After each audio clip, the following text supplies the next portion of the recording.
Les deux personnes qui m'ont le plus marqué dans ma vie sont des femmes. Les deux personnes qui m'ont formaté, qui ont fait de moi ce que je suis, c'est des femmes. D'abord, sama yaay gi ma jur nga xam ne c'est peut-être indirectement, j'en profite pour lui rendre hommage parce que je ne le fais jamais presque, mais c'est une grande dame boo xam ne elle a beaucoup souffert pour nous, beaucoup souffert. Je me rappelle, comme mon papa était un peu comme moi, bi ñu ko radié pour la deuxième fois de la fonction publique, c'était en 83. ñu radié ko parce que voilà, il a été radié une première fois en tant qu'enseignant. Boobu moom ak ay ñoom Cheikh Béthio yi ñoo nekkoon di jàngale ci àllu Casamance bi mu dugg ci clandestinité politique ñu radié ko.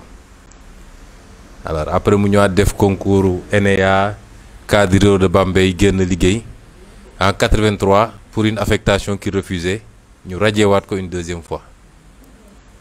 moo tax biñ ma radié bi gars yi dem kër ga di wax sama yaay daf leen ne c'est une tradition chez nous miin nañ ko. biñ ko radié waatee ça a été difficile évidemment parce que c'était un couple de fonctionnaires moins. Ma mère était assistante sociale, paa bi nekk animateur rural, donc ça a été très difficile et il y avait qu'un salaire à la maison. Et plus tard, quand je regardais le bulletin de ma mère, je me disais ça c'était un salaire de fonctionnaire. Donc elle a tenu et chaque fin du mois su fayee ko day woo paa bi ba ci biir mu jël salaire bi jox ko ne ko bëgguma ñuy xalaat ni man maay jënd ravitaillement ci kër gi, donc suñ koy jënd ci boutique bi yow yaay dem jëndi ko. Et ma mère, je ne l'ai jamais vu mu takk sax caq përëm waxuma laa ay or wala ay bijoux yu demee noonu. Et pourtant c'était une intellectuelle génnee cadre de Bambey jàng mënoon a def li jigéen ñëpp di def et dans un environnement qui n'était pas facile parce que ku juddoo Xombol yaroo fa màggee fa dem sëyi Casamance dans les années 79 80 nga xam ne avec l'écart culturel, les incompréhensions qui ont produit d'ailleurs la crise qu'on connaît. Mais cette femme m'a beaucoup marqué. Te jàngaluñu lu dul liggéey jub doylu surtout doylu.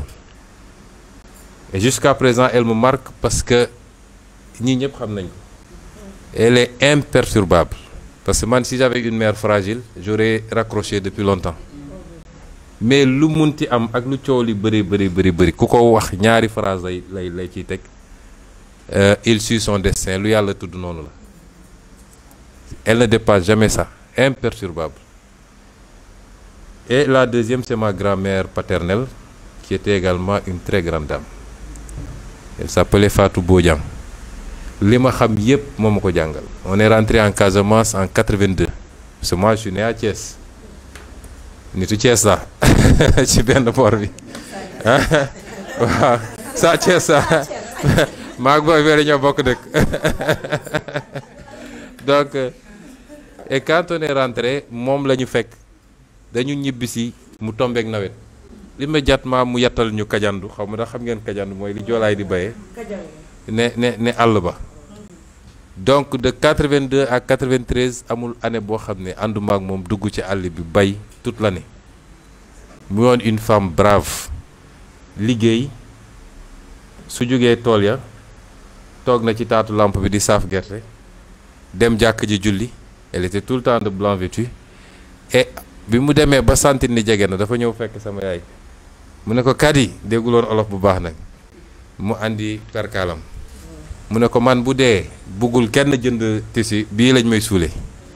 Donc elle n'a jamais voulu dépendre de quelqu'un de sa vie, jamais. Et cette femme-là également m'a énormément marqué dans ma vie. Jàngal na ma liggéey jàngal na ma njub. Et jusqu'à la fin de sa vie, c'est ce qu'elle disait. Donc la femme, sur ce plan sentimental, j'ai beaucoup appris des femmes plus que des hommes.